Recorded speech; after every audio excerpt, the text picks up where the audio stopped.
Le livre de Devarim, dont nous commençons la lecture cette semaine, est le recueil des discours prononcés par Moshe à l'orée de la terre de Canaan, où, comme on le sait, il n'entrera pas. Les discours de Moshe ont deux buts: rappeler les lois de la Torah données au Sinaï et formuler des mises en garde aux enfants d'Israël pour la suite de leur histoire. Ces mises en garde, des Torachot en hébreu, parcourent tout le livre de Devarim, mais sont particulièrement présents dans notre paracha, où Moshe évoque des fautes commises dans le désert. Certaines de ces fautes apparaissent sous une forme allusive, décryptée par le Midrash, mais pour l'une d'entre elles, la faute des explorateurs, qui fut la cause du séjour de 40 ans dans le désert, Moshe rappelle clairement les faits. La faute des explorateurs fut le dénigrement de la terre promise par Dieu au patriarche, Dibat Haaretz en hébreu. Cette terre, disaient les explorateurs, est entre les mains de populations idolâtres d'une puissance effrayante.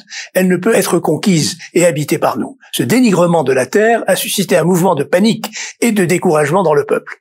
Cette faute n'eut pas seulement pour conséquence le séjour prolongé dans le désert, elle est à l'origine du cours tragique de l'histoire du peuple juif, comme l'enseignent les sages. Je cite, Rabbah enseigne au nom de Rabbi Yochanan, cette nuit était celle du 9 Av, le Saint béni soit-il a dit à Israël, vous avez pleuré pour rien, et en conséquence, j'instituerai des pleurs justifiés pour les générations futures. À cette même date, c'est dans le Talmud Sanhedrin. Le 9 Av, date à laquelle les explorateurs ont exprimé Dibat Haaretz, le dénigrement de la terre, est celle de la destruction des deux temples de Jérusalem et des exils qui ont suivi. Celle aussi des catastrophes historiques ultérieures. Dans le calendrier liturgique hébraïque, le 9 Av est en quelque sorte un jour de deuil national. Et ce jour tombe nécessairement la semaine où est lue la paracha Devarim. Le dénigrement de la terre, exprimé par les explorateurs, a suscité une longue histoire marquée par la rigueur divine. On peut s'étonner de ce qui semble être une sanction divine disproportionnée par rapport à des propos malheureux prononcés par des hommes sous le coup de la frayeur, en découvrant la puissance des peuples cananéens. Mais ce serait passé à côté de ce que signifie profondément le dénigrement de la terre d'Israël. Cet examen de la faute des explorateurs nous permettra de mieux comprendre ce qui est souvent incompris ou mal compris, la dimension spirituelle de la terre d'Israël. En quoi a consisté le dénigrement de la terre? Les explorateurs, tout en louant la fécondité exceptionnelle de son sol, ont d'abord été impressionnés par la puissance militaire apparente des populations cananéennes. Mais ils ont aussi vu une société dominée par des rites idolâtres, sanglants et orgiaques aux antipodes de la spiritualité de la Torah. La matérialité épaisse du monde cananéen leur paraissait imprégner de manière indélébile cette terre. Ils en ont conclu que la promesse divine faite au patriarche ne pouvait pas se réaliser sur cette terre apparemment si réfractaire à la spiritualité de la Torah.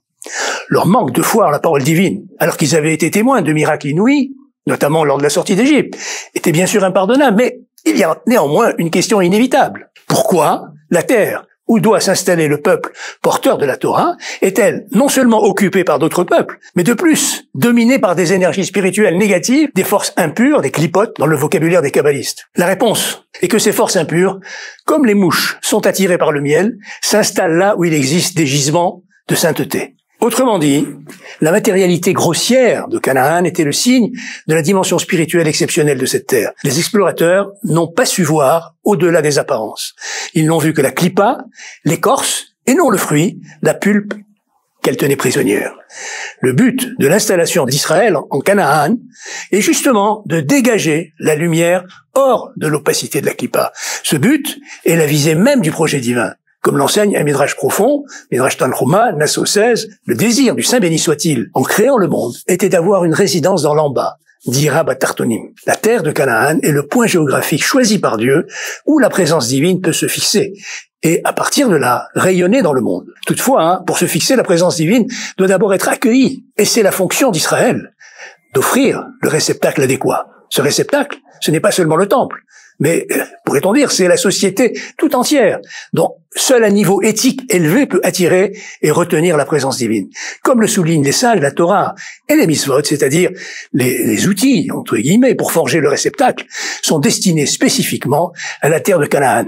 Elles ne continuent à être pratiquées en exil que pour maintenir vivant l'impératif de les accomplir à nouveau sur cette terre. La terre d'Israël est le lieu où doit être construite la société humaine ouverte à l'accueil de la présence divine, une société qui serait la résidence dans l'en-bas désirée par Dieu. La terre d'Israël est, avec la Torah, l'élément essentiel de la foi d'Israël. Lui dénier sa valeur spirituelle, ce qu'ont fait les explorateurs, revient à un rejet du projet divin. La terre d'Israël n'est pas seulement le lieu de la résidence de l'infini dans la finitude du monde. Le peuple d'Israël ne peut actualiser son potentiel spirituel que sur cette terre. Ce potentiel spirituel est la capacité d'Israël à construire le réceptacle adéquat pour la Dira Betartonim, la résidence divine dans l'en-bas.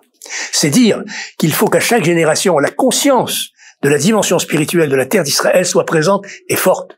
Et surtout, que cette dimension spirituelle qui se révèle surtout par le respect de l'exigence éthique ne soit pas bafouée, minimisée, niée ou oubliée. Lorsque la conscience de la dimension spirituelle de la terre d'Israël s'affaiblit dans la société juive, tout se passe comme si le dénigrement de la terre des explorateurs reprenait le dessus. On comprend ainsi l'enseignement des sages, qui rapportent les catastrophes qui ont frappé Israël pendant l'histoire au rejet de la dimension spirituelle de la terre d'Israël par les explorateurs. L'exil est toutefois, au-delà de la punition apparente, le lieu où l'aspiration à connaître et à vivre la dimension spirituelle de la terre peut mûrir. C'est pourquoi toutes les prières du peuple juif en exil expriment immanquablement le désir du retour. Le sionisme, loin d'être un simple nationalisme, est d'abord et profondément le désir permanent et irréductible, bien que pas toujours conscient, du peuple d'Israël d'actualiser son potentiel d'accueil de la présence divine sur la terre de la sainteté.